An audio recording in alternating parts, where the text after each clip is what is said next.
Have you ever wondered how much it would cost to buy one of every item in Breath of the Wild? Well, I sure did, which was the original concept for this video, but then I got to thinking, how much would it cost to do the same in other Zelda games? And thus, we went down the rabbit hole. Although this was the initial idea in my research, a more peculiar question appeared to show itself. Instead of how many rupees you would need to buy every item, how many rupees are actually required to beat every Zelda game? So that's exactly what we'll be looking at in this video. I'm going to be going through each Zelda game and determining both how many rupees are required to beat the game and how many rupees you would need to buy every item in each game, just to answer both questions. Before we jump right in, let's set up some ground rules. For items that are available more than once for purchase and are not unique items, we will only be purchasing one of each item unless there is a dependency. We will be purchasing every item unless they meet one of the following criteria. If there are RNG elements associated with getting the item, we will not be counting those towards a tally, and if the item is given to the player through normal story beats in the main story, we will also not be counting them towards our tally. Lastly, in the cases where one item is cheaper at one shop than another shop, we will buy it at the cheaper shop. Alright, now that we've set up the ground rules, let's see what my research was able to uncover. I will be talking about each mainline Zelda game in order of how many rupees is required to beat each game, from least to most. Now, funny story, there's actually two Zelda games that don't have any rupees in the game that can be collected. The first one is, of course, The Adventure of Link, the second game in the series. So I guess technically it would cost 0 rupees to buy every item in the game.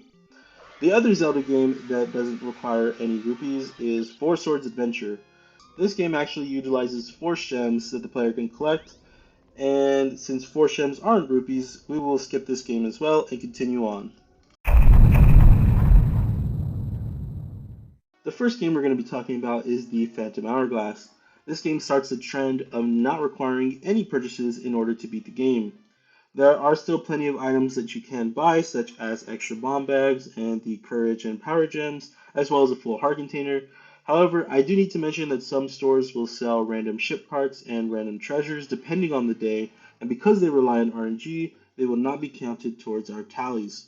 So with that being said, it would only cost 6,080 rupees in order to purchase all 13 items in the shops. The next game up is Spirit Tracks that keeps with the tradition of not requiring any rupees to beat the game. It also keeps the tradition from Phantom Hourglass of having random treasure for sale, and due to them also being RNG related, they will not be in our calculations that we will have to make. This game has a lot of the same items that you can buy. You can purchase all items for 5,280 rupees, of which there are 10 different items. Skyward Sword is next up on the list. While it does make it a little bit more difficult, you can beat this game without the shield, which would have been most people's only required item that I could think of. Other than that, there are plenty of goodies that you can buy, like medallions and adventure pouches, but there is nothing required to beat the game. It would cost you 4,340 rupees in order to buy the 20 different items in the game, though, so quite a step up from our predecessor games. Now we're going to be talking about Triforce Heroes. Now this game has quite a bit of items that the player can buy in the form of different outfits. These make up almost every item in the game that can be bought, but we must talk about the Street Merchant. This specific character will sell the player random materials every day, and because of this, we will not be counting the majority of his items as needed to buy. But he does sell one item that is fixed, which is the frilly fabric, so we will include this towards our tally. And we will have to include this 3 times, because it is the only way to get this item, and we need 3 of them in order to buy the cheer outfit. And since we are buying one of every item, this is a dependency that I was talking about earlier. That means that the cheer outfit is technically the most expensive item in the game at 9,100 rupees, even though it's technically only 100 rupees. And if we wanted to buy every item, it would cost us 41,800 rupees for the 34 different items or the 36 total items. Next up is Tears of the Kingdom. For this game, since it is a lot larger than all of the other Zelda games we've talked about so far, I did want to clarify all the shops I used for this research. What I first did was I went through all the major regions and then I looked through each of the towns and the shops within them. Then after that, I went through all of the stables in the game and I looked through Beetle's shop to see what kind of items he was selling. And finally, I looked through all of the traveling merchants and looked at their wares. So if I did miss anything, please let me know. This game boasts a plentiful amount of outfits that make up the majority of collectibles you will need to buy to complete the game. Since there is no way to obtain Zonai weapons for rupees, all the other items are basically unnecessary materials that you can just find in the overworld. With all that being said, though, it would still cost you 31,488 rupees to buy every item once, of which there are 101 items. Echoes of Wisdom is the last game in our little Zero Rupee Club. This game has 8 different shops littered throughout, with all the major ones having one piece of gear for sale, but that's pretty much it. This game has 17 different items that you can buy, and if you were to buy one of each, it would be 2,210 rupees, but none are required to beat the game. Now we'll be talking about games that actually do require rupees in order to beat them, and what other game to start off with than a classic in Ocarina of Time. There's only one item that is required to beat this game, and that is of course the Deku Shield in the Kokiri Forest in order to access the first dungeon. There are some other items that we will need to buy for the total item cost, and those are things like the Hylian Shield and the masks, but there's also a lot of unnecessary items that are sold in shops, such as the fish, the pose, the fairies, and all things that you can get basically from the overworld as drops. I did decide to exclude the fire and water tunics because you get them for free throughout the main quest when talking to Link of the Gorons and King Zora respectively. To buy every item once would be 1,230 rupees for 21 different items, but 40 rupees are required to beat the game. From one classic to another, we're now going to be talking about the original Legend of Zelda. This game has 4 tiers of shops, with each being rarer than the last, but also having different prices for the same items. A third rarity shop has better prices than a first rarity shop, for example. So in any event where an item can be bought cheaper elsewhere, we will be sure to use the cheapest option. And this is the case for the Magical Shield, which is an upgrade to the normal shield and is found in almost all the shops, but we're going to be using the Rarity 3 shop as it has the cheapest price. There are some other items like the blue ring that we will be buying at the Rarity 4 shop, and some other useless items, but I did want to talk about the required item, which is food. Food is needed in order to beat level 7, as we need to feed a hungry Goria that will not move until it has been fed. So to buy every item once would be 758 rupees for 10 different items, but we are required to spend 60 rupees. Now we're going to be talking about the Minish Cap. This game only has one progression gate linked behind rupees, and that is the Wake Up Mushroom. We need to give this item to the Shoemaker so that they can finish the Pegasus boots and allow us to continue on to the next area in the game. There are a lot more items that you can buy, such as the Boomerang, and I wanted to mention the Bakery. The bakery sells items that can give kinstone pieces like cake and fruit pie that can't be bought anywhere else, but that's about it. So for 2,240 rupees, you can buy one of every of the 14 items in the game, but 60 are required in order to beat it. The next game we're going to be talking about is the Wind Waker. Upon entering Windfall Island for the first time, Link is required to make one purchase, and that is for the sailcloth in order to continue progressing through the game. There are a lot of other items you can buy, like heart pieces and treasure maps, but I want to be talking about the items you get from the trading sequence. These can be obtained from the main Zunari shop after you have done the trading sequence in order to decorate the island, and they account for a lot of the money that we have to spend in this game. For 3,395 rupees, you can buy every item once, and there are 24 different items. But we only are required to spend 80 rupees in order to get the sailcloth. Another classic, as we're going to be talking about A Link to the Past, the only required item for this game is the Super Bomb, which is used to access the Pyramid of Power area, which is where the Cursed Fairy lives, in order to bestow upon Link the silver arrows, which are required to beat the game. I did also want to mention that the Magic Shop has cheaper prices for potions than other places, and also the Red Shield and Fighter Shield have been excluded, as you can get them both from main story beats in the game. So in order to buy every item once would be 640 rupees for 9 different items.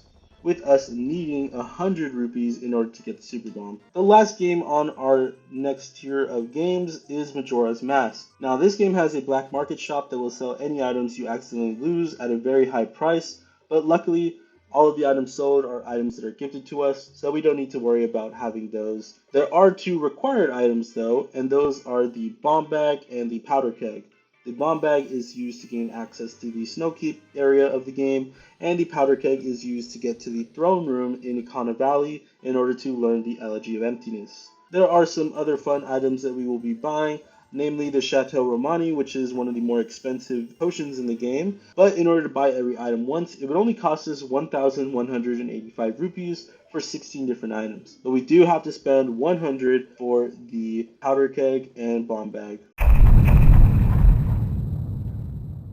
Twilight Princess has one of the more interesting uses of spending your money in the donation fund. Let me not get too ahead of myself though, as there are two items that are required to purchase in order to beat the game. The first one is of course the slingshot, which is needed to escape the tutorial sequence of the game, and the other is the bomb bag, of which you can buy from Barnes after completing the Goron Mines dungeon.